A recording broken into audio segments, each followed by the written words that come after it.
여러분 안녕하십니까, 박영환입니다. 한 주간의 정치권의 뜨거운 이슈를 다뤄보는 국민 마수 시작합니다.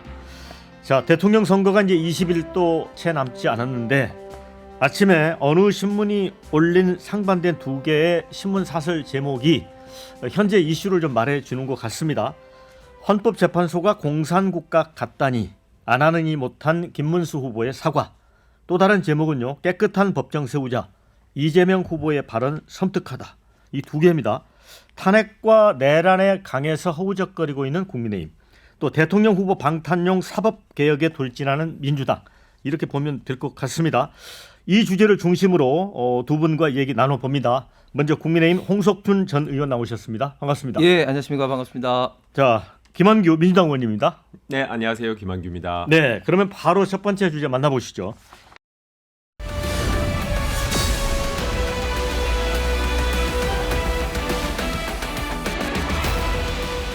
네, 앞서 제가 탄핵의 강 이런 표현을 했지만 이제 대선이 이제 얼마 안 남았는데 국민의힘은 여전히 그 발을 못 빼고 있다는 인상을 주는 것 같습니다, 홍 의원님. 네. 그래서 이제 이 30대 최연소 비대위원장이 윤 대통령을 직접 찾아가서 탈당을 권고하겠다고 했어요. 예, 네. 그렇습니다. 김용태 비대위원장 어제부로 이제 비대위원장이 이제 취임하고 그런 이야기를 했죠. 저는 지금 윤석열 전 대통령의 탈당 여부가 그렇게 지금 현재 선거에 그 도움이 될까 이런 좀 기본적인 생각을 하고 있습니다. 왜냐하면 윤석열 전 대통령이 탈당을 한다고 해서 지금 국민의힘을 반대하는 어떤 좌파 진영이나 중도 진영 일부에서 이제 윤석열 전 대통령이 이제 탈당을 했으니까 국민의힘 후보 김문수 후보를 지지하겠다 이런 어떤 과연 생각이 들지 저는 부정적이고 오히려 괜히 긁어부스럼으로 윤석열 대통령을 지지하고 있는 당내 그리고 국민의힘 지지자들에게는 오히려 어떤 갈등과 그리고 분노를 불러키는 그런 어떤 측면도 분명이기 때문에 저는 물론 이제 윤석열 전 대통령이 본인이 이제 결심하셔서 탈당을 하면 어쩔 수 없겠지만 이것을 굳이 나서서 자꾸 이렇게 이슈를 만드는 것 자체는 지금 특히 대선 국면에서 김문수 후보에게 시기적으로 그렇게 결코 도움이 되지는 않는 이슈다. 그럼에도 불구하고 또 비대위원장으로서는 또 뭐 이런 어떤 이야기를 하는 것이 후보와는 다른 또 원보이스보다는 좀 다른 이야기를 하는 것도 뭐 때로는 뭐 필요하겠다 이런 생각입니다. 그 언론은 특히 이제 윤석열 대통령과 절연하라 이런 논조를 많이 펴는데 국힘 입장에서는 뭐 이게 긁어 부스럼이 될 거다 이런 판단도 하네요. 네, 실제로 현장에서 선거 운동을 하다 보면 네. 많은 분들이 이번 선거가 왜 하게 되는지 당연히 얘기를 하십니다. 저희가 의도적으로 하려고 하지 않아도 당연히 비상계엄으로 윤석열 전 대통령이 여전히 내란 우두머리로 재판을 받고 있지 않습니까? 뉴스에 나오기 때문에 윤석열 전 대통령에 대한 불만들이 뭐 저희 지지층만이 아니라 뭐 중도 보수층에서도 나오거든요. 그래서 당연히 뭐 신임 비대위원장 입장에서 그 부분을 정리하고 하고 싶어하는 건 이해가 되고요. 다만 정말 이제 비상계엄에 대해서 당이 어떤 다른 태도를 보이려고 한다면 저렇게 뭐 언론에다 대고 대통령을 찾아뵙고 출당을 요구하겠다, 탈당을 요구하겠다라고 하는 거는 그냥 눈치 보기 같다라는 생각이 들거든요. 명확하게 그냥 방송으로 뭐 탈당을 해주십시오라고 권유를 한다든지 아니면 뭐 출당을 한다든지 이렇게 해야 되는데 찾아뵙고 권유하겠다라는 거는 윤석열 전 대통령 측의 반응을 보려는 게 아닌가라는 생각이 들어서 실제로 김용태 신임 비대위원장이 정말 윤석열 전 대통령이나 아니면 그분을 지지하는 극우 성향의 국민들과 단절하려는 의도가 있는 건지 저는 뭐 진정성에 대해서 약간 의문이 드는 상황입니다. 실제로 김문수 후보하고 김용태 비대위원장 사이에 조금 생각이 좀 결이 다른 것 같거든요. 저는 뭐 당연히 이제 뭐 다를 수밖에 없고 저는 다른 게 반드시 나쁜 게 아니다. 저는 지금 현재 대선 국면에서 그런 것들이 김문수 후보만으로 흡입을 할 수 없는 중도층의 어떤 지지력을 소구할 수 있는 하나의 원인이라고 봅니다. 뭐 당연히 다를 수밖에 없죠. 지금 두 분의 어떤 나이 차라든지 또 지역구라든지 또 이때까지 또 살아온 어떤 환경이라든지 그런 것 때문에 원보이스로 나오는 자체가 그건 좀 이상한 것 같고 단지 다르다 할지라도 과연 그 김문수 후보의 지금 현재 대선 국면에서 선거에 도움이 되느냐, 대통령 선거에서 도움이 되느냐, 뭐 이런 어떤 측면인데 지금까지는 김영태 의원이 나름대로는 비대위원장으로 역할을 좀 잘 하고 있다. 그리고 앞으로도 제가 볼 때는 김영태 비대위원장도 나이는 젊지만 당 생활을 했고 특히 지금 현재 이재명 후보가 돼서는 우리 대한민국의 어떤 상권 분립이 위협하고 대한민국 미래가 어렵다는 것은 뭐 누구보다도 젊은 어떤 층으로서 잘 알고 있기 때문에 저는 다른 게 뭐 우려할 만한 상황은 아닌 것 같습니다. 근데 저는 이게 당에서 윤석열 전 대통령의 탈당을 뭐 승부수로 얘기하시는 분이 있는 것 같은데 저는 오히려 자충수 같다라는 생각이 드는데요. 왜냐하면 언론에서는 또 김문수 후보가 윤석열 전 대통령하고 통화를 해서 탈당하지 말아달라 이런 얘기를 했다라는 또 보도가 나오고 있어서 진위 여부가 확인되지는 않는데 이건 분명히 당의 일부에서는 윤석열 전 대통령이 나가는 게 도움이 안 된다라고 생각하시는 분들도 있는 거잖아요. 그래서 오히려 말씀하신 대로 긁어부스럼이 된 것 같아요. 저는 분명히 윤석열 전 대통령이 탈당하는 게 실제로 국민의힘에 도움이 될 거라고 생각합니다. 탈당을 한다고 해서 기존의 윤석열 전 대통령을 지지했거나 아니면 국민의힘 내부에서 강성 지지층들이 갑자기 저희 당 후보를 지지하시지는 않을 거예요. 근데 분명히 국민들한테 주는 메시지도 있고 이번 선거에 뭐 누가 당선되느냐 이걸 떠나서 우리 사회가 원보이스로 정말 여야 보수 진보 다 같은 목소리로 최소한 이 불법적인 비상계엄은 파면할 정도로 중대한 일이고 다시는 이런 일이 있어서는 안 된다라는 점에 대해서는 공감대를 만들어야 되는 게 이번 선거 과정인 것 같은데 자꾸 국민의힘 내부에서 다른 목소리를 나오는 게 저는 뭐 국민의힘 입장에서는 자충수 아닌가라는 생각이 듭니다. 네. 그런데 이제 18일인가요? 일요일 날 이제 그 토론, 사자 토론이 있지 않습니까? 그런데 이제 윤 대통령과의 이제 절연 문제도 서로 말씀하신 것처럼 이게 뭐 도움이 될지 안 될지는 좀 엇갈리는 것 같아요. 그런데 뭐 이제 탈당을 하든 뭐 그게 자진 탈당이 되든 아니든 간에 그 디데이는 18일 이전에 그 이루어져야 되는 거 아닙니까? 분명히 이재명 후보가 김문수 후보에게 질문하지 않을까요? 예, 뭐 저는 뭐 굳이 그 시기를 논한다면 앵커께서 말씀하신 그 시기가 된다 보는데 좀 전에 이제 김한교 의원이 성부설 하는데 이걸 뭐 국민의힘 측에서 특히 김문수 후보가 성부수로 생각하지는 절대 않고요. 오히려 이런 것들이 언론의 어떤 뭐 질의응답하는 과정에서 이렇게 나오고 자꾸 이제 이게 이슈화 되니까 지금 이제 나오는 것 같습니다. 이게 제가 볼 때는 이런 어떤 민감한 시기에 결코 도움이 되지 않는 문제임은 분명하죠. 우리가 지금 국민의힘이 문제를 제기해야 될 이재명 어떤 후보의 지금 현재 그 독재 정부로 나아가는 이런 어떤 이슈라든지 정말 빅텐트가 애초에 했던 어떤 그런 것들이 되지 못하는 어떤 이슈라든지 수많은 이슈가 있는데 이런 어떤 이슈에 매몰되는 것 자체는 결코 도움이 되지 않는 거기 때문에 결코 이게 성부수라고 생각하는 사람 한 사람도 없다. 그리고 TV 토론을 말씀하셨는데 저는 TV 토론이 약간 좀 걱정되는 부분도 있는 게 과연 TV 토론 할 때 양자 뭐 토론도 있겠지만 또 뭐 삼자 토론 있으면은 이준석 후보의 스탠스가 어떻게 되느냐 하느냐에 따라 가지고 오히려 김문수 후보가 협공을 당할 그런 어떤 입장도 있기 때문에 TV 토론을 어떻게 넘기느냐 하는 것도 굉장히 큰 지금 상황에서 이슈가 될 것 같습니다. 네, 저도 그 부분이 관심사인데 이준석 후보 입장에서는 이제 보수의 미래로 본인을 자리매김하고 싶은 거고 또 보수에서도 가장 최근에 관심 있는 게 이제 탄핵에 대한 태도 부분인 것 같거든요. 그래서 국민의힘 내부에서는 한동훈 전 대표로 상징하는 세력과 그 나머지 분들이 계셨고 또 당 바깥에는 개혁신당에 있는 분들이 윤석열 전 대통령의 국정 운영이나 아니면 비상계엄에 대해서는 상당히 비판적이었기 때문에 저도 이준석 후보가 첫 토론회, 정치 토론회에서는 아마 이재명 후보와 생각이 같은 부분이 많을 것 같고 그런 협공을 막기 위해서도 김문수 후보가 명확하게 이 부분에 대해서는 탄핵 정당했고 다시는 이런 일이 반복되지 않는다 이런 얘기만 하면 되는 건데 왜 이 얘기 쉬운 얘기를 못 하고 있는 게 아닌가.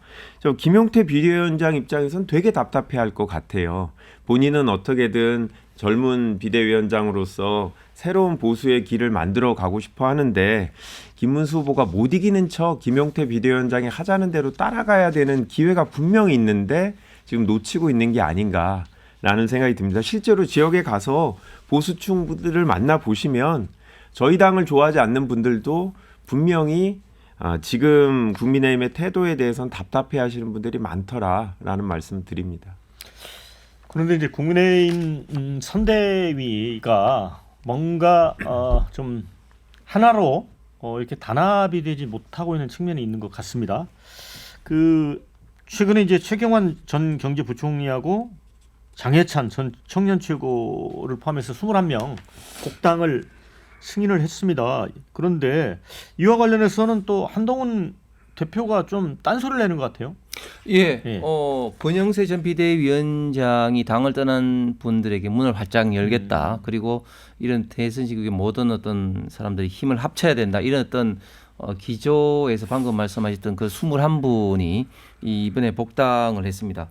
저는 통상적으로 대선 때는 사실은 뭐 빅텐트도 쳐야 될 판에 특히 불리한 어떤 그런 어떤 주자는 더더욱 이제 세를 모으기 위해서 연합 전선을 구축해야 되는 어떤 그런 어떤 상황에 특히 이런저런 이유로 그동안 당을 헌신했지만 떠났던 분들에 대해서 뭐 들어오는 것 자체가 나쁘다고는 생각하지는 않습니다. 특히 지금 한동훈 전 비대위원장이 비판한 것은 한동훈 전 비대위원장 시절에 당을 떠났던 사람들입니다. 특히 이제 공천을 둘러싼 뭐 갈등으로 인해서 이제 당을 떠났던 사람들이기 때문에 한동훈 전 비대위원장이 비판을 하시는 것이 글쎄 저는 합리적이 생각 않고 오히려 지금 오히려 그 경선에 나섰던 빅스피커들 홍준표 후보라든지 한동훈 후보라든지 또 단일화 과정에서 또 나섰던 한덕수 후보라든지 이런 분들이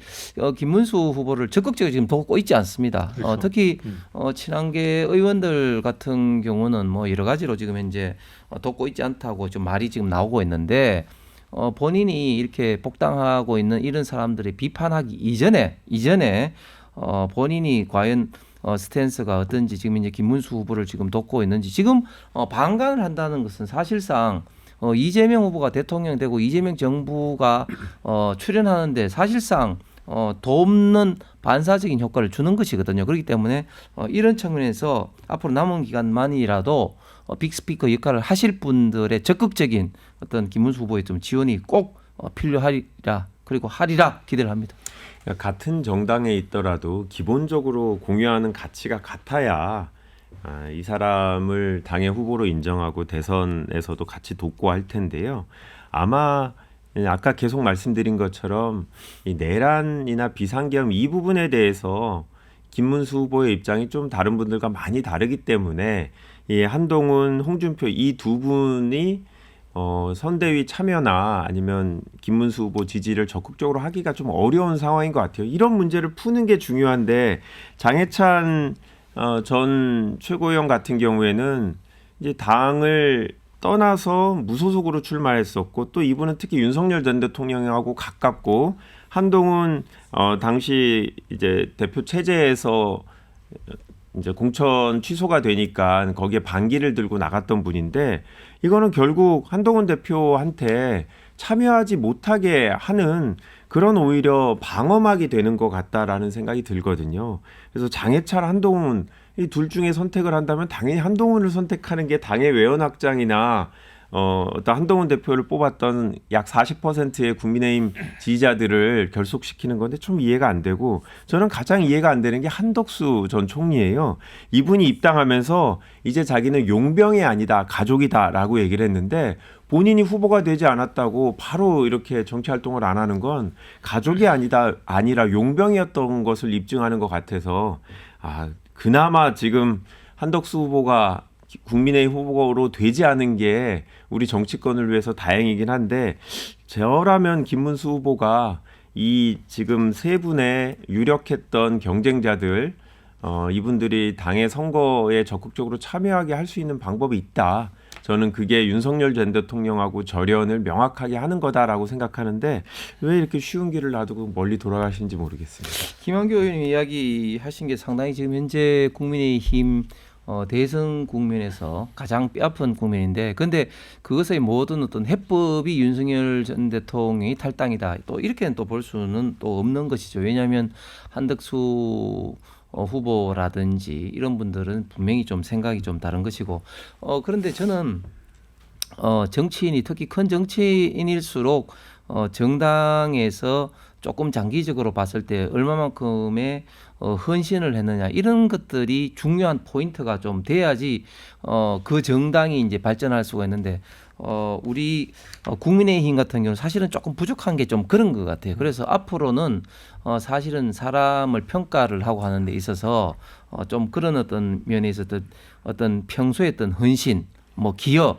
이런 부분들이 좀 있지 않으면 굉장히 좀 구조적으로 좀 어렵게 될 수밖에 없을 것이다. 그리고 이 시점에 있어서도 특히 김문수 후보는 개별적인 선거 운동도 물론 뭐 중요하지만 이런 어떤 세 분들의 지지를 얻기 위해서 정말 상고초를 해서라도 모셔오는 게 가장 어떻게 보면 중요한 선거 운동이 될 것 같습니다. 자, 이제 홍준표 전 후보, 전 대구시장은 지금 하와이에 가 계시잖아요. 근데 네. 페이스북에 끊임없이 글을 올려요. 그러니까 본인이 분명한 건 국민의힘을 탈당한 건 맞는 것 같고 정치에서 손을 뗀 것 같지는 않아요, 김한규 의원님. 네, 맞습니다. 네.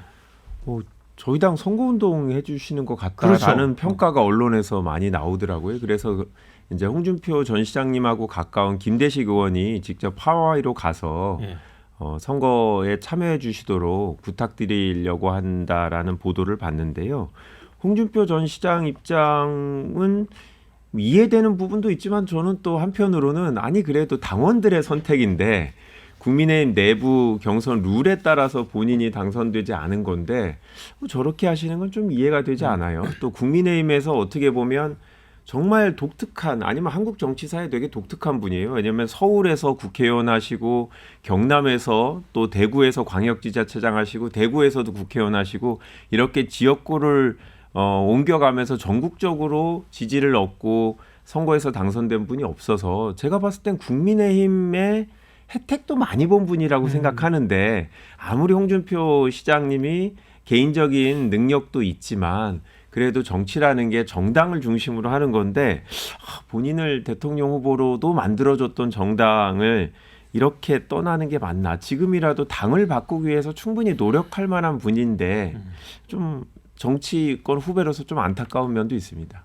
오죽하면 이제 김한규 의원조차도 이제 그런 말씀을 해주시는데 그 페이스북에 그런 글도 올렸습니다. 늘 조롱거리로만 여겨졌던 국민의 짐이란 말이 그야말로 국민의 짐이 되어 버렸구나. 국민의 짐이라고 하는 게 국민의힘을 약간 비하하고 이제 그 조롱하는 표현이거든요. 근데 이런 이야기까지 하고 있어요. 그런데 사실은 홍준표 이제 전 대구시장이 아시겠지만 윤석열 대통령 김건희 여사 논란이 됐을 때도 뭐 상남자라고 하면서 또 감싸지 않았습니까? 근데 이렇게 표현을 할 수 있나요? 진짜 최근에 홍준표 후보, 홍준표 전 시장의 그 페이스북을 보면 참 너무너무 참 안타깝습니다. 본인이 지금까지 30년 동안 몸을 담았던 어떤 정당에 대해서 물론 뭐 쓴소리는 당연히 할 수 있지만 그러나 이렇게 중요한 그 대선 국민에서 쓴소리를 넘어서 비방과 저주에 가까운 이런 어떤 표현을 하는 것은 단순하게 국민의 힘을 비판하는 것이 아니라 본인이 지금까지 살아온 정치적 어떤 역정을 부정하는 겁니다. 예를 들면 계속해서 표현 중에 방금 그런 표현도 있고 또 뭐 노무현 전 대통령을 따라갔으면 뭐 어땠을까 뭐 이런 그렇죠. 표현, 그다음에 또 윤석열 전 대통령에게 니는 이재명 치하에서 10배는 더 당할 거다 뭐 이런 표현들은 사실은 과연 할 수 있는 표현인가. 물론 홍준표 후보 전 시장님의 가장 독특한 캐릭터가 어떻게 보면 좀 독설, 뭐 당참 이런 건데 그런 것들이 지금은 좌파 진영에 대해서 과거부터 예를 들면 우리가 회자되는 이해찬 전 총리와의 어떤 그런 국회 어떤 설전이라든지 또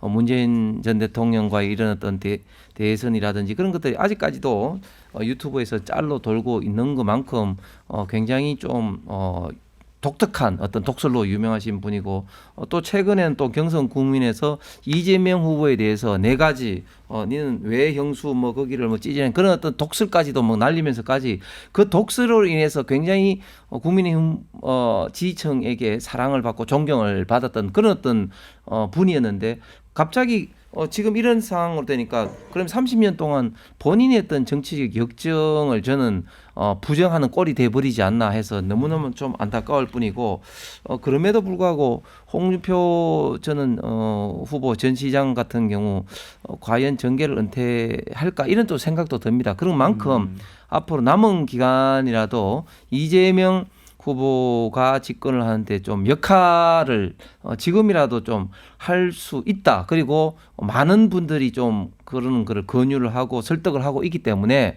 본인의 또 입장이 저는 변화도 있을 가능성도 있고 당연히 또 그래야 된다고 봅니다. 네, 이제 김대식 의원을 국민의힘은 이제 하와이에 보낸다는 거 아닙니까? 그런데 홍준표 전 후보가 이야기했네요. 뭐 문수영은 안타깝지만 난 탈당한 사람이고 오지 마라. 정말 완전히 이제 윤 대통령하고 절연이 되는 게 아니라 홍준표 후보하고 좀 절연이 되고 있어요. 예, 홍준표 이제 전 시장 입장에서는 사실 국민의힘만이 아니라 약간 정치권 내지 지지자들에 대한 전반적인 서운함이 있는 것 같아요. 왜냐하면 지금 김문수 후보도 사실 국민의힘에 속한 적은 있지만 최근에는 국민혁명당, 기독자유통일당, 자유공화당, 자유통일당이 가장 최근 정당 경력이거든요. 그다음에 한덕수 총리는 정당의 당원인 적이 없었고 그다음에 뭐 한동훈 후보도 정당에 들어온 지 얼마 안 됐고 그 전에 윤석열 전 대통령도 입당하자마자 대선 후보가 됐고 그러니까 본인처럼 보수 정당을 위해서 수십 년간 일한 사람들이 대접받지 못하고 이렇게 보수 정당은 자꾸 외부에서 충원을 해오는 거 특히 윤석열 전 대통령을 모시고 왔다는 두 사람을 뭐 실명을 얘기하지 않았지만 이분 때문에 보수 정당이 망했다라고 얘기하시는데 이런 국민의힘의 어떤 체질 또는 이런 용병한테 의존하는 이런 부분에 대한 실망감을 얘기하는 건데 뭐 예를 들어 홍 의원님이나 저도 원외에서 이렇게 활동해봤던 사람 입장에서는 공감되는 부분도 있습니다. 네, 네. 자, 이 주제는 여기서 마무리하고요. 두 번째 주제로 갑니다.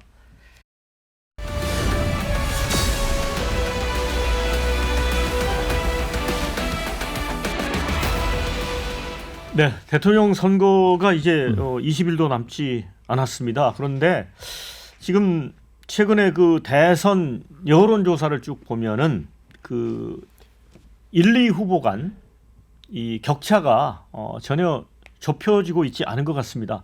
홍석준 의원님, 네. 왜 그런다고 보세요? 아니 근데 여론조사 기관마다 지금 다릅니다. 뭐 여론조사 기관마다 지금 좁혀지는 여론조사도 굉장히 지금 많이 나오고 있습니다. 여론조사 공정인가는 좀 좁혀졌다고 하대요? 아니 그 예. 공정뿐만 아니고요. 뭐 그저께 코프라라는 여론조사 기관에서는 한 자릿수 8%로도 좁혀졌고요. 그래서 여론조사 기관마다 지금 현재 추세는 좀 다르다. 그럼에도 불구하고 사실은 역대 어느 대선보다도 지금 격차가 있는 것은 분명히 좀 사실이죠. 그리고 가장 좀 실망스러운 것이 사실은 그 애초부터 탄핵 정국에서 조기 대선이 일어났기 때문에 여론의 동향이 결코 뭐 유리하지 않을 거라고는 다들 뭐 예상을 했었고 이재명 후보의 여론을 좁히기 위해서 두 가지 어떤 카드가 있었다고 저는 생각했는데 첫 번째가 사법 리스크였고 그다음에 이제 빅텐트였는데 사법 리스크는 사실상 민주당의 이런 어떤 협박 압박에서 이제 공판이 연기되고 하면서 사실상 많이 사라지는 분위기고 빅텐트도 경선 과정에서 컨벤션 효과가 이루어지지 못하고 특히 최종적으로 한덕수 후보와의 이런 어떤 단일화 과정도 여러 가지 어떤 잡음 때문에 실망과 때로는 또 분노를 산 이런 것 때문에 사실은 그 직후에 사실은 어느 정도 마치면은 이재명 후보와 뭐 뒤처지지만 상당히 따라붙을 거다는 생각을 했었는데 그렇지 못하다는 게 지금 굉장히 좀 뼈아픈 어떤 그런 사실입니다. 그럼에도 불구하고 저는 이런 어떤 차이가 지속되지는 않을 거다. 왜? 우파 보수 국민들 사이에 단일화 과정에서 실망의 분들이 지금은 뭐 여론조사에 응하지도 않고 하지만 그러나 결국은 투표에 참여를 하고 또 나름대로 좀 지지율이 추세적으로 상승 곡선은 어느 정도는 보일 거다. 그리고 마지막에도 여러 가지 좀 이준석 후보가 있던 단일화라든지 이슈가 충분히 있기 때문에 끝까지 대해서는 뭐 봐야 될 거라고 생각합니다. 김한규 의원께서는 어떻게 보세요? 이제 민주당은 지난번에 보니까 55%를 목표로 세운 것 같아요. 이게 정말 달성 가능하다고 보십니까? 뭐 쉬운 목표는 아니죠. 말씀하신 대로 우리나라는 기본적으로 진보와 보수 지지층이 크게 차이가 나지는 않습니다. 개별적인 어떤 이슈나 아젠다 때문에 영향을 받을 수 있지만 저희가 55%를 얻으면 김문수 후보가 45% 미만으로 가야 되고 이준석 후보도 있기 때문에 10% 이상 차이 나기는 쉽지 않은 선거죠. 그런데 한 발짝 떨어져서 지금 상황을 보면 정말 어마어마하게 매력적인 후보가 아닌 이상 자당의 전 대통령이 탄핵이 됐는데 국민의힘이 이기기는 쉽지 않은 선거죠. 저는 국민 대다수도 이런 분위기를 인지하고 있다라고 생각하고요. 그리고 지금 국민의힘에서 하는 선거운동 방식을 보면 지지층이 적극적으로 사람들한테 윤석열 전 대통령과 김문수 후보는 다르다라는 얘기를 하기에는 어렵게 지금 뭐 선거운동을 하고 계셔갖고 제가 봤을 때 갑자기 분위기가 급반전되지는 않을 거다. 그리고 제가 만난 보수 성향 내지는 정치 저관여층도 그 윤여준 선대위원장이나 권오을 전 의원이 보수 성향의 분들이 이재명 후보를 지지하고 돕는 거에 대해서 신기해하면서도 그 부분이 많이 회자되고 있어요. 그래서 이 중도 성향에 있는 분이 내가 이재명 후보를 뽑는 것도 그렇게 이상한 건 아니구나라는 이 중도 보수 전략이 또 통하고 있다라는 생각이 들어서 저는 지금처럼 가면 격차가 급격하게 좁아지는 일은 없을 것 같고 다만 뭐 저희가 전국 254개 국회의원 지역구에서 누구나 실수를 할 수 있기 때문에 정말 조심조심 후보가 갖고 있는 매력을 잘 전달하기 위해서 노력하고 있는데 남은 20일 국민의 뜻은 또 끝까지 지켜봐야 되니까요. 겸손하게 하고 있습니다. 자, 저 중도 확장 전략 민주당의 이거 관련해서는 그 홍준표 시장이 이렇게 요지부동이고 국민을 국민의 짐이라고 이렇게 부를 정도로 하는 거 보면 홍준표 시장 마음도 이재명 후보 쪽에 가 있는 게 아니냐라는 분석도 있습니다. 그래서 뭐 총리 제안설도 있고 그렇지 않아요? 그거 실질적으로 그런 게 있었습니까? 뭐 그 양측이 그 사실 무근이다고 일단 네. 부정을 했죠. 그럼에도 불구하고 일단 그런 이야기가 나온다는 자체가 사실은 국민의힘과 김문수 후보에게 좋은 게 아니죠. 그렇죠. 뭐 조금 전에 우리 김한규 의원님 말씀하셨습니다만은 뭐 근호이라든지 윤여준 장관이라든지 전 장관이라든지 이런 분들이 어떤 영향이 없다 할지라도 일단은 이미지상으로 그런 분들이 가는구나 이런 어떤 생각을 미치는 효과는 분명히 있다고 봅니다. 그런데 따지고 보면 윤여준 전 장관 같은 경우는 사실은 그 동안에도 진보와 보수 좌와 우를 뭐 왔다 갔다 하신 분이 그분이 뭐 보수의 책사라고 했지만 뭐 보수의 책사라고 하기보다는 좌우를 왔다 갔다 하신 분이 그래서 사실 따지고 보면 우파 보수에 있던 분도 아닌데 어쨌든 그런 어떤 전략을 지금 민주당이 펼치고 있고 그런 게 좀 일부 먹히고 있는데 그런데 그런 분들하고 지금 이제 홍준표 전 대표 후보하고는 입장이 완전히 다르죠. 그렇죠. 그런데 최근에 홍준표 후보 관련된 뭐 홍사마로고 지지층의 일부 뭐 극히 일부인데 뭐 이재명 후보 지지선을 했다든지 뭐 또 뭐 불발언됐지만 이병태 지금 가이스터 교수가 또 뭐 민주당 그 선대위 가려고 했다든지 그런 것 자체가 홍준표 후보가 좀 흔들리는 게 아니냐 이런 어떤 의구심을 지금 받고 있습니다. 뭐 그래서 그런 것들 자체가 사실상 이재명 후보를 도와주는 거기 때문에 이 점에 대해서는 홍준표 후보도 좀 입장을 명확하게 좀 하실 필요가 있다고 봅니다. 그래서 이 홍준표 총리설과 관련해서는 이제 그런 분석 기사들이 있어요. 그러니까 이재명 후보가 집권 후에 이제 강한 개혁 드라이브를 걸었을 때 홍준표 총리 체제에서는 보수층을 다독일 수 있고 나름대로의 정당성과 명분을 갖고 갈 수 있다. 근데 반면에 이분이 별명이 독거다이잖아요. 그래서 과연 컨트롤이 가능할까? 네. 컨트롤은 예. 안 되는 분이죠. 홍준표 전 시장이 총리가 된다면 그거는 컨트롤을 하는 게 아니라 서로 정말 대화 타협을 통해서 대통령과 총리가 권한을 나누고 서로 협의를 하지 않으면 이분께 총리를 맡길 수는 없는 분이라고 생각합니다. 그리고 이분이 뭐 남의 얘기를 그냥 본인이 동의하지 않는데 듣는 분은 아닌 것 같고요. 근데 저도 실제로 그런 뭐 홍준표 총리안이 논의되고 있다라는 얘기는 못 들었습니까? 당에서. 당에서는 특히 지금 저희가 당선을 전제로 해서 뭐 조각을 한다라든지 이런 부분은 절대 사실이 아니다라고 하고 당 내부에서도 그런 논의를 절대 못 하고 있는 상황인데요. 그런데 이게 어떻게 나왔는지 모르겠지만 국민들이 볼 때 이재명 후보는 정당이 달랐던 홍준표 전 시장도 총리로 모실 수 있는 분이다라는 이미지를 주는 거는 실용적이고 중도 보수로 확장할 수 있는 의지가 있다라고 국민들께 보여주고 언론도 그럴 가능성이 있다라고 보기 때문에 기사를 쓰는 거라 뭐 저 입장으로서는 상당히 좋은 이제 선거 상황이다라고 생각이 들고요. 저는 정말 누가 되더라도 다음에는 지난 3년처럼 이렇게 갈등, 물론 이 갈등에는 저희 당의 책임도 없지는 않습니다만 이렇게 반복돼서는 안 된다라는 공감대는 여야 다 어느 정당이나 갖고 있어서 뭔가 이제 진보 보수를 다 이렇게 대화하고 좋은 관계를 가질 수 있는 분이 총리가 있어야 된다라는 어떤 국민적인 바람이 홍준표 총리설이 좀 더 신빙성 있게 들리는 게 아닌가 싶습니다. 홍 의원님, 그 네. 김민석 민주당 상임 공동선대위원장이 그런 얘기를 했어요. 앞으로 이제 이재명, 김문수 후보 격차도 줄어들 거고 김문수, 이준석 단일화 가능성도 90% 이상 본다. 치열한 백병전에 대비해야 된다. 이거 어떻게 해석하고 있습니까?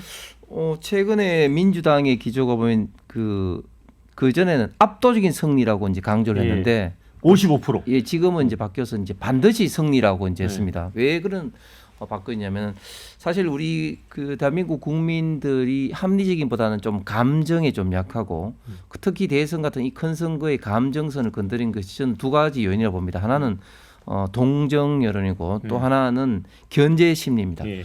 지금 민주당이 입법부를 장악을 하면서 어떤 문제가 일어나고 있는지 국민들이 잘 알고 있습니다. 입법 폭주, 예산 폭주, 탄핵 폭주를 통해서 굉장히 우리 지금 대한민국을 어지럽게 하고 있고 물론 뭐 보는 시각은 다르겠지만 뭐 그렇게 해서 지금 현재 그 윤석열 전 대통령도 이제 비상계엄을 했다는 그런 보는 시각도 국민들 사이에 굉장히 많이 있죠. 자, 이런 상황에서 민주당이 이재명 방탄을 위해서 이재명 보호법을 마구마구 지금 현재 발의를 하고 있습니다. 대부분 99.99%가 전부 다 위헌 이 농함에도 불구하고 지금 민주당이 밀어붙이고 있죠. 또 대법원에 대해서 저희들 대법원장이라든지 또 주기현 판사라든지 본인들이 마음에 들지 않은 판결을 한 법관들에 대해서 표적을 찍어서 지금 좌표를 찍어서 지금 공격을 하고 있습니다. 이런 어떤 상황에서 이재명 후보가 되면 기존에 입법부 장에 행정부 장 그리고 사법부까지 장악이 됐구나 뭐 이런 어떤 우려는 분명히 많은 국민들이 지금 갖고 있습니다. 그런 것을 잘 알고 있는 민주당에서도 이제는 조금 로우킥으로 하는 어떤 그런 게 아닌가 그렇게 보여지는데 그럼에도 불구하고 말은 그렇게 하는데 또 행동은 전혀 다르죠. 왜냐하면 사실은 이런 대선 같은 민감한 시기에는 사실은 민감한 이슈를 안 건드리는 게 보통 상례인데 지금은 막 민감한 이슈를 막 공격 앞으로 막 하고 있는 거죠. 왜냐하면 뭐 그럼에도 이긴다 이런 어떤 뭐 좋게 말하면 자신감이고 나쁘게 말하면 자만감인데 말이 달라지는 게 저는 뭐 전부가 아니다 그렇게 생각합니다. 근데 이제 단일화 관련해서는 그 MBS 갤럽 여론조사를 보면 김문수, 이준석 단일화가 득표를 이렇게 곱셈식으로 이렇게 높여주는 것 같지는 않아요. 그러니까 예를 들어 이 55에서 한 64% 정도가 단일화했을 때 가는 거고 나머지 9 내지 30%는 두 분이 단일화를 해도 이게 이재명 후보한테 가거든요. 그러니까 이게 단일화가 막판에 큰 변수가 될 거라고 보세요?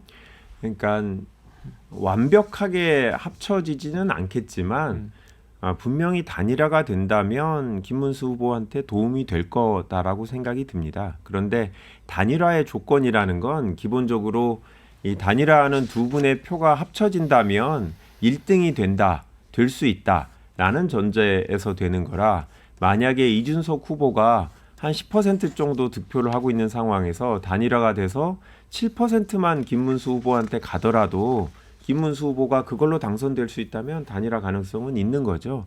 그래서 예전에 DJP 연합이나 노무현 정몽준 단일화나 뭐 최근에 안철수 후보가 윤석열 전 대통령하고 단일화한 거나 다 그렇게 성공 가능성이 있을 때 하는 단일화이기 때문에 지금 상황에서는 아직 좀 단일화 얘기하기 힘들지만 만약에 선거 막판에 가서 혹시라도 지지율상 두 분의 지지율 합산이 1위 후보가 된다면 가능성이 있어서 저희는 계속 지켜보고 있고 다만 그런 상황을 만들지 않아야겠다. 선거운동을 열심히 해서 네, 그런 분위기입니다.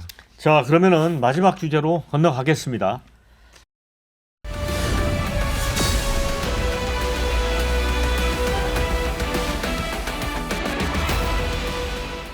자, 이제 민주당이 윤석열 전 대통령 내란 혐의 사건을 맡은 쥐기현 서울중앙지법 부장판사에 대해서 눈살롱 접대 의혹을 제기를 했습니다. 법사위에서 김영민 의원이. 그래서 이제 감찰도 요구하고 이제 사법부를 압박하고 있는데 왜 이 시점에 이게 터져 나왔다고 홍 의원님 보십니까? 예, 뭐 쥐기현 부장판사가 윤석열 전 대통령을 뭐 구속 취소하면서 민주당으로부터 굉장히 그동안에도 많은 압박을 받아왔죠. 그래서 뭐 급기야 뭐 룸살롱 이슈까지 터져 나오는데 저는 이걸 보면서 또 청담동 또 시즌 2가 시작됐구나 이런 생각을 합니다.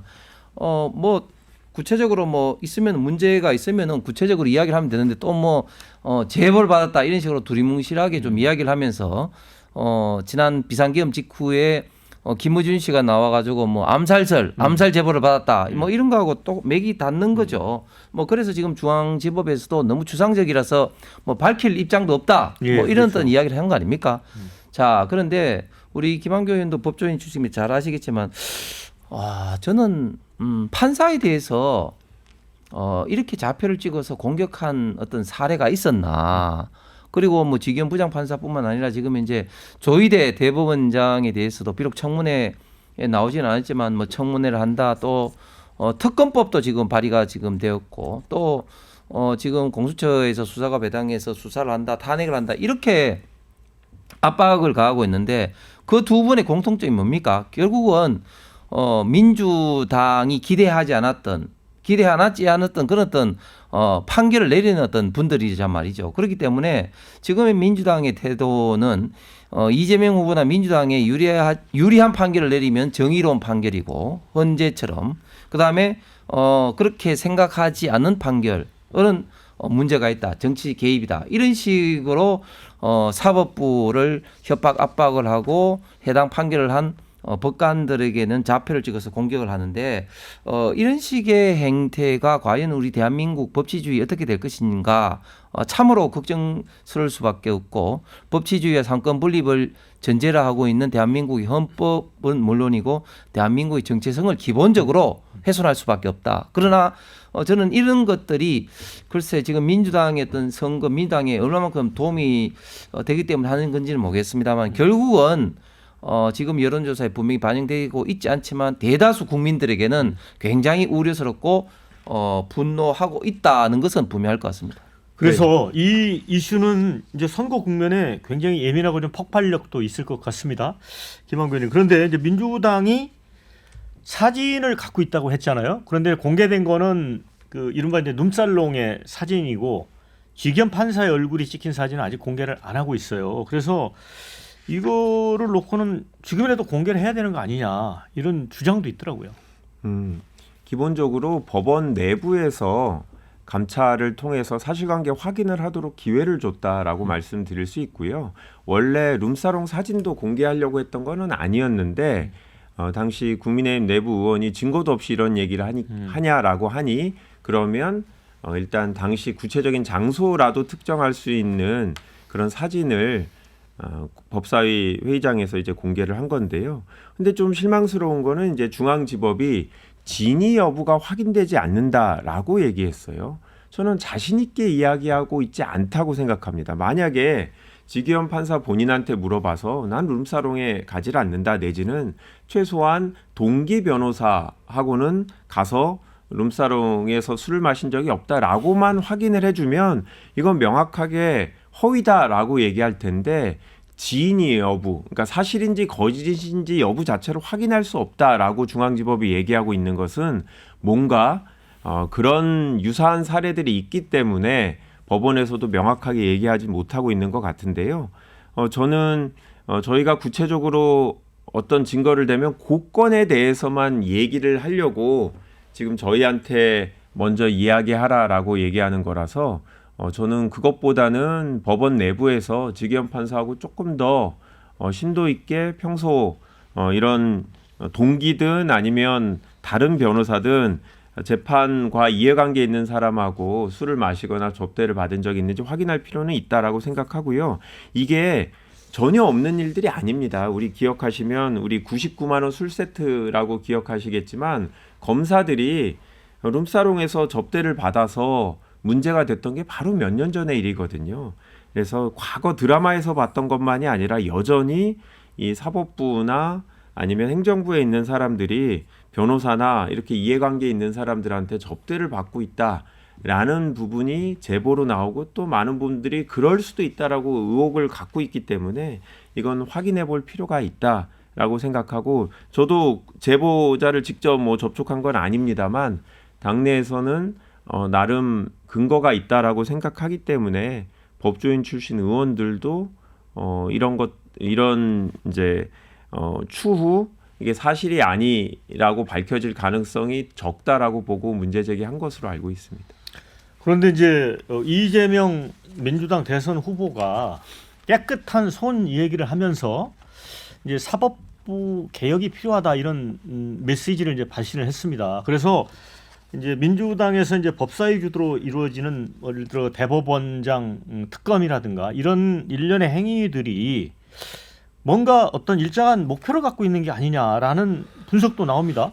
그렇습니다. 지금 대통령 선거 국민의 참으로 걱정스러운 것은 대통령은 5년 하고 개헌되면서 어떻게 될지 모르겠습니다만 어쨌든 현재 5년을 하고 물러갑니다. 그런데 지금 민주당이 추진하고 있는 이 수많은 이 악법이라든지 그리고 이번에 사업부를 압박하고 있는 것은 우리 대한민국에 두고 나쁜 선례 내지는 나쁜 제도가 만들어질 가능성이 많다고 봅니다.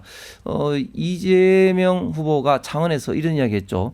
제2, 제3 내란 세력을 단죄를 해야 되고 그것은 깨끗한 법정에서 해야 된다. 깨끗한 법정이라는 게 뭐겠습니까?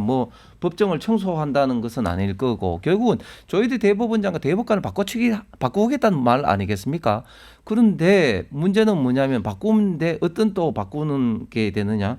지금 민주당의 법원 조직법에 보면 처음에는 대법원의 인원을 대법관 인원을 30명에서 지금은 또 100명으로 지금 늘리겠다. 그리고 그 늘리는 어떤 그 기존에는 판검사 자격증이 있어야 되는데 이제는 그런 어떤 자격증도 없애는 그런 안이 막 올라오고 있단 말이죠. 그것은 좌파 시민 활동가들이 대법원에서 대법관을 할 수도 있다는 그런 어떤 법의 내용인데 과연 이런 식으로 우리 대한민국의 그 사법제도를 만들면 이게 법치주의냐? 이게 이재명과 좌파 진영을 위한 그런 어떤 사법부 법정을 만드는 것이기 때문에 이제는 무전 유죄가 아니라 좌파 무죄 우파 유죄가 되는 그런 어떤 세상이 이제 만들어질 가능성이 저는 굉장히 농후하다고 보고 그리고 좀 전에 김 의원께서 검사들 그런 사례가 있겠죠 당연히. 그런데 지금 왜 이런 어떤 시국에 지기현이라는 부장판사 특히 타켓을 좌표를 딱 찍은 지기현 부장판사에 대해서 이렇게 구체적이지도 않은 어떤 추상적인 의혹을 제기하는 것은 다분히 압박을 가하고 이제 부담을 주는 것이다 이렇게 하고 또 어제 또 깜짝 놀랄 만한 것이 법사위의 그 주진우 의원에 대해서 주진우 의원이 이런 식으로 좌표를 찍어서 판사를 공격하는 게 이제 베네수엘라밖에 없었다 이런 식으로 했는데 공교롭게도 어제 새날이라는 어떤 채널에서 주진우 의원도 이제 룸사롱 갔다 2번씩이나 방송을 했다고 합니다. 그래서 주 의원이 거기에 대해서 반박을 하면서 그 친한 법조인 선후배 부부 간에 갔다 뭐 이렇게 이제 이야기하면서 이제 명예훼손으로 이제 고발을 한다고 하는데 지금 민주당에서는 룸살롱을 참 좋아해서 그런지 모르겠지만 자꾸 이런 어떤 있지도 않은 어떤 그들 가지고 판사들을 좌표 찍어서 하는 이런 어떤 태도는 우리 대한민국의 역사상 법치 역사상 대단히 지금 부적절하다고. 아니 그런데 그런데 이제 하나 아니 유튜브 네. 방송이 민주당은 아니잖아요. 민주당이 좋아해서 주진우 의원에 대해서 문제 제기했다라는 건 그건 사실이 아니다라는 점은 좀 짚고 넘어갔습니다. 네, 제가 좀 예. 김한규 의원께 물어보고 싶은 거는 그거예요. 민주당 원로인데 유인태 전 국회 사무총장도 그런 얘기를 했습니다. 이재명 후보 잘 나가고 있는데 사법부를 흔들 필요가 있느냐? 이거 표를 갉아먹는 게 아니냐? 그런데 이재명 후보는 또 깨끗한 손 하면서 법원 얘기를 했단 말이에요. 그러면 이재명 후보가 의중이 좀 담긴 거 아닙니까? 뭐 이재명 후보의 의중이라기보다는 이제 국민들께서 이 대법원이 재판을 통해서 대선에 관여하려고 했다라는 인상을 많이 갖고 계신 건 맞습니다. 그렇기 때문에 향후 사법부나 헌법재판소나 일단 국민을 대표해서 결정을 내리는 기관들이 국민들이 신뢰할 수 있는 어떤 정치적 성향을 드러내지 않은 분들로 채워져야 된다라는 점을 말씀을 드리는 거였고요. 저희도 헌재에서 윤석열 대통령이 파면이 됐습니다만 다른 민주당이 주도해서 소추한 사건들은 다 기각이 많이 됐습니다. 그 말은 헌재가 반드시 민주당 편이 아니고 또 국민의힘한테 항상 부정적으로 결정을 내리는 기관이 아닌 건데요. 지난번 이재명 대표에 대한 그 공직선거법 대법원 사건은 신기하게 본인이 임명한 사람에 따라서 그러니까 윤석열 전 대통령이 임명한 10명의 대법관과 문재인 전 대통령이 임명한 2명의 대법관이 생각이 완전히 달랐다라는 게 이게 대법원도 정치적인 성향이 너무 드러나는 거 아니냐라는 의구심이 있기 때문에 어떻게든 향후 정부에서는 그런 정치적 성향이 드러나지 않게 재판을 하게 하고 또 그런 성향이 적은 분들로 대법원이 구성대로 해야겠다라는 생각을 저희는 갖고 있습니다. 다만 대법관 숫자를 늘리거나 하는 부분은 본회의에서 좀 더 심도 있는 논의를 해야 된다고 생각합니다. 저 같은 경우도 뭐 100명으로 늘리는 게 맞는지에 대해서 확신이 전혀 아직은 안 들고 있는 상황인데 대선 전에 본회의를 열어서 통과시킬 가능성은 저는 없고 이 부분은 향후 5년이 아니라 향후 몇십 년 동안 사법체계의 시스템을 바꾸는 거라 심도 있는 논의가 필요하다라는 점에 공감을 합니다. 김한규 의원 같은 분들이 민주당이 많아야 되는데 그렇지 않아서 참 걱정이고 물론 당연히 대선 전에 하지 않겠죠. 왜냐하면 대선 전에 해봤자 또 거부권을 또 행사할 거기 때문에 그래서 지금까지는 민주당이 좀 굉장히 문제되는 법안을 발의를 하더라도 그것이 이제 거부권으로 좀 제어가 되는데 이제 만약에 정부가 바뀌어서 거부권마저도 없다면 그런 위헌적 성격의 대한민국 미래에 엄청난 영향을 미칠 수밖에 없는 법들이 지금 이제 마구마구 지금 대기하고 있는데 그런 것들이 통과될 우려가 굉장히 많다. 이런 점을 저는 국민들이 분명히 주시를 하고 있다고 생각합니다. 이건 두 가지 방법으로 제어할 수 있습니다. 첫 번째는 일단 당장 내년에 지방선거가 있습니다. 만약에 이재명 대통령과 민주당 여당이 그런 식으로 불합리한 법들만 통과시킨다면 내년 선거로 심판을 해주셔야죠, 국민들이. 그리고 위헌적인 법률은 위헌법률 심판 제청 사건이나 헌법소원형 위헌 심판 제도가 있기 때문에 그런 부분은 헌재가 잘 판단해 주시리라 생각합니다. 걱정하지 마시고 투표해 주십시오. 자, 이제 마무리해야 될 시간이 됐어요. 1분씩 시간을 드리겠습니다. 못한 말씀 먼저 홍 의원님. 예, 우리 시청자 여러분 지금 대선 국면입니다. 이번 대선은 6월 3일 대선은 이재명, 김문수, 이재명 두 사람 중에 한 사람을 뽑는 선거이기도 하지만 그러나 이번 선거를 통해서 기존에 우리 대한민국을 발전시키던 자유민주주의 시장경제를 계속 가느냐 그렇지 않고 좌파 독재 포퓰리즘 정부로 가느냐 하는 저는 체제의 갈림길에 있다고 봅니다. 지금 입법부를 장악한 민주당이 하는 행태를 잘 아실 겁니다. 이제 행정부 사부까지도 장악을 하게 되면 이제 거의 뭐 마음대로 할 것은 뻔하고 지금 대기하고 있는 유연 성향의 어떤 법률은 물론이고 포퓰리즘 정부로 우리 미래 세대에게 엄청난 부담을 줄 수 있는 정책들이 마구마구 양산이 될 겁니다. 그런 어떤 점에서 국민의힘이 좀 부족한 면이 있더라도 반드시 잘 판단을 해 주시기를 다시 한번 부탁을 드리겠습니다. 네, 김 의원님. 저희 민주당은 앞으로 국민의 눈치를 많이 보겠습니다. 정치는 국민의 목소리를 귀담아 듣고 이거를 국정 운영에 반영하는 건데요. 저희가 소통 투어라는 방식으로 선거운동을 하면서 많은 분들의 목소리를 듣고 있습니다. 향후에는 꼭 국민들의 목소리를 듣고 국민들이 공감할 수 있는 그런 정치를 하겠고요. 경제가 많이 어렵습니다. 앞으로는 정치권에서 이념적인 얘기보다는 실제로 어려운 국민들의 삶을 어루만지고 해결책을 제시하는 정치를 하겠습니다. 우리 이재명 후보가 성남시장과 경기도지사 그리고 민주당의 당대표로서 성과를 보여드리는 바 있습니다. 실력 있는 실용적인 이재명 후보에게 기회를 주시면 중도 보수까지 아우르는 그런 통합형 대통령이 되도록 저도 돕겠습니다. 네. 두 분 마스토론 여기서 접어야 될 것 같습니다. 함께 시청해 주신 여러분께 감사 말씀드리고요. 자, 두 분도 수고 많으셨습니다. 저는 다음 주에 찾아오겠습니다. 자, 수고하셨습니다. 감사합니다.